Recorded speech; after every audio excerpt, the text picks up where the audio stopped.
Good evening, everyone. This is Lady T with Lady T's Adventures, and my name is Teresa. And this Saturday night, tonight, it'll be part 3 of Detroit Historical Museum. And this time we're going to see the automotive industry, you know, what created the Motor City.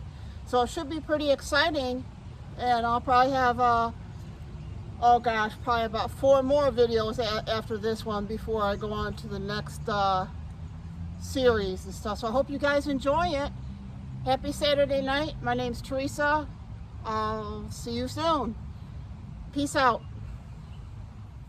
So America's Motor City is Detroit. That's a Mercury Capri. That actually looks like it's from the 80s, or it could be early 90s. Oh, it's 85. 1985, Mercury Motorsports Capri pilot car. That's cool. The engine, 5.0 liter V8. Production units, 1. Oh, they only made 1? Built Ford Rouge Factory, Dearborn, Michigan. Yeah, I remember what cars used to look like in the 80s. There's the inside. Oh, they didn't have airbags back then. They didn't have hardly anything that was a safety thing. There's T-tops on the top.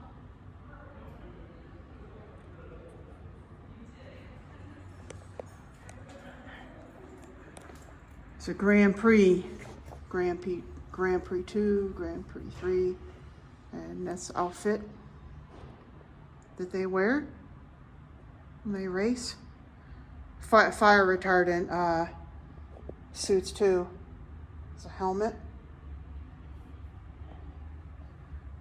Detroit Grand Prix. There's the Renaissance Center. Grand Prix, WIF stickers, 1985. Racing helmet and fire suit, 2015.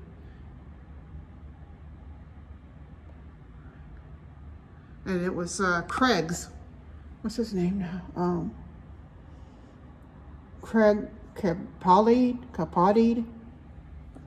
Don't know how to say his name, but that's him right there. That's his suit that we just looked at. This right here is Detroit's very first car.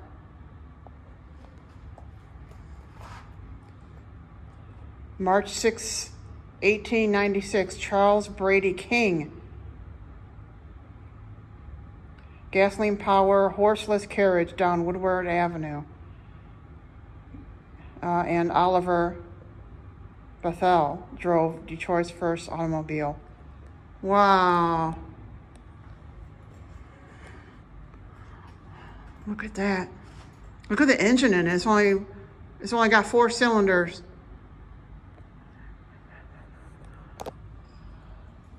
And that's the plaque right there. He operated and traveled on the streets of Detroit. This tablet presented to the city of Detroit by the J.L. Hudson Company on the occasion of the Detroit Automotive Golden Jubilee, 1946. Charles Brady King. Wow.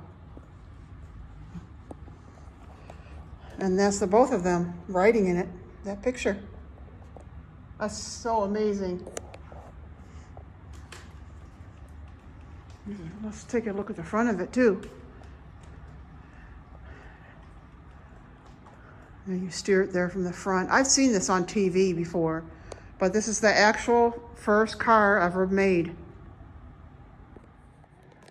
So this is what a automotive, this is a Cadillac Assembly Street Plant, 1955 it was built.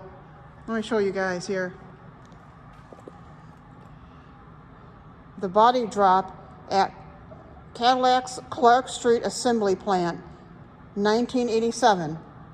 And it says there's a green button to press, but I don't see it anywhere. Oh, there it is.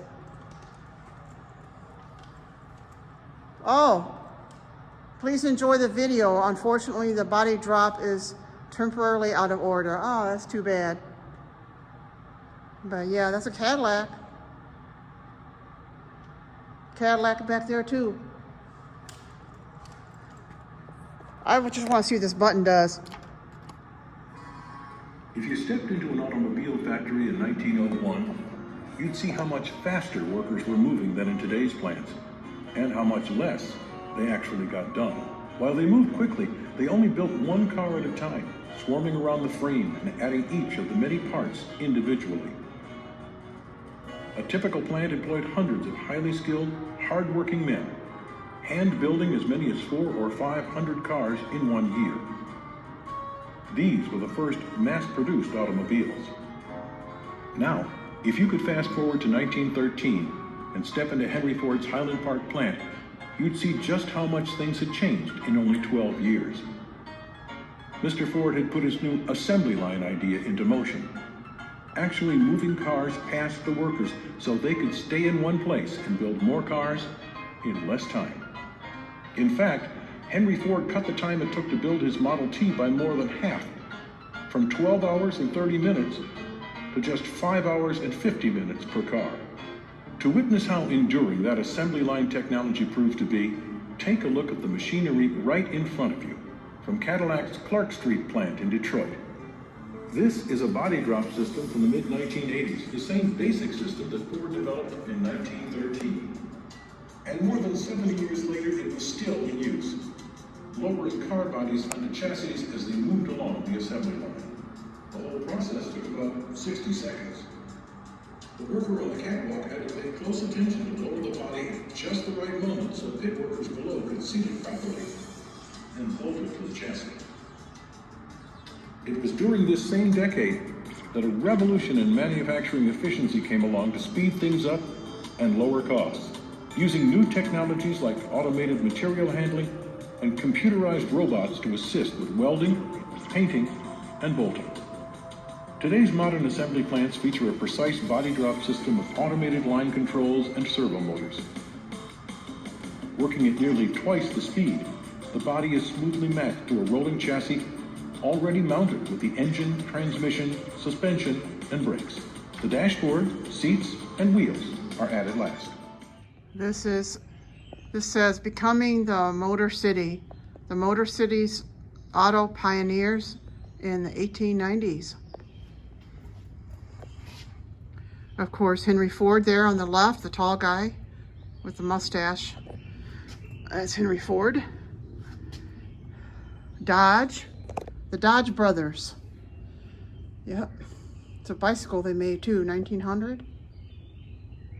Cool. Durant, sure you guys heard of Durant. It says Blue Ribbon Vehicle Display Tent, Durant Dort Carriage Company, Flint, Michigan, 1902. That's William Durant right there. 1861 to 1947. He was an ambitious entrepreneur who founded the General Motors Corporation. Wow. Born in Boston, Massachusetts. Durant moved with his mother and sister to Flint, Michigan in 1872. He was one of the leading manufacturers of horse-drawn vehicles in America. He did not enter the automobile industry until 1904 when he bought the Buick Motor Company and moved it to Flint. In 1908, Durant formed the General Motors Company, soon became the largest corporation in Detroit and the world. That's about the Dodge brothers. There are master mechanics who became the most important automotive suppliers in Detroit.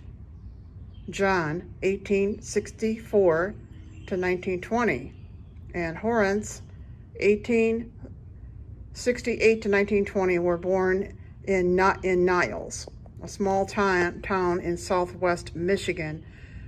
The Dodge brothers first developed their skill in their father's foundry and machine shop, then worked in a farm implement factory near Port Huron, Michigan, and a broiler works in Detroit before founding the Evans and Dodge Bicycle Company in Windsor, Ontario, with Fred S. Evans in 1897. The Dodge brothers returned to Detroit in 1900 and opened the highly successful machine shop.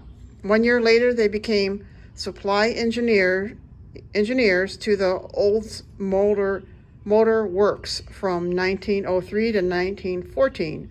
The Dodge brothers were the major supplier of engines and transmissions for the Ford Company. They built their first Dodge automobile in 1914. And we'll read here about Henry Ford. Henry Ford, in his quad cycle that he made there, 1896. Yeah, Henry Ford lived from 1863 to 1947. More than any other pioneer, Henry Ford was responsible for putting America on wheels. Here we go. Here's a Ford car right here. It says enter from stairs. Oh my goodness, I guess we can actually go sit in it. Look at that. Beautiful. Well, I'm going to get in it.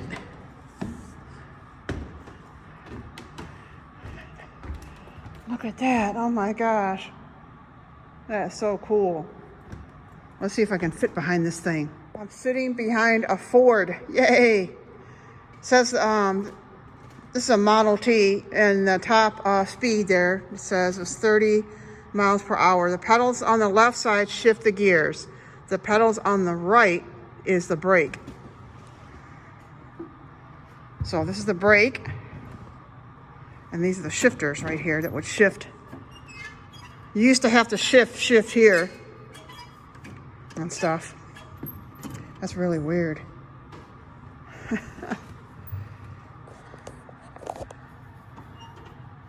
So shifters right there.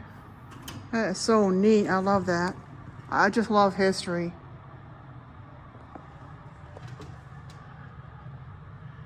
Look at that. And this is a real Ford Model T. I wonder where the horn is at. I always thought they had the horn on there where you pull that thing like that. Very cool. Okay, for first the half of the automotive age, women were rarely seen on the shop floor. Today's women are a successful part of the workforce, taking leadership positions from union halls to the boardroom. 1980 is that picture there. Some workers there. Workers clean forged components as a Ford Motor Company plant, 1990.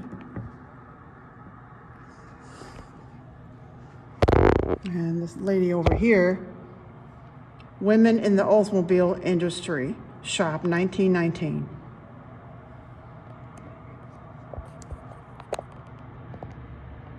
She's making upholstery.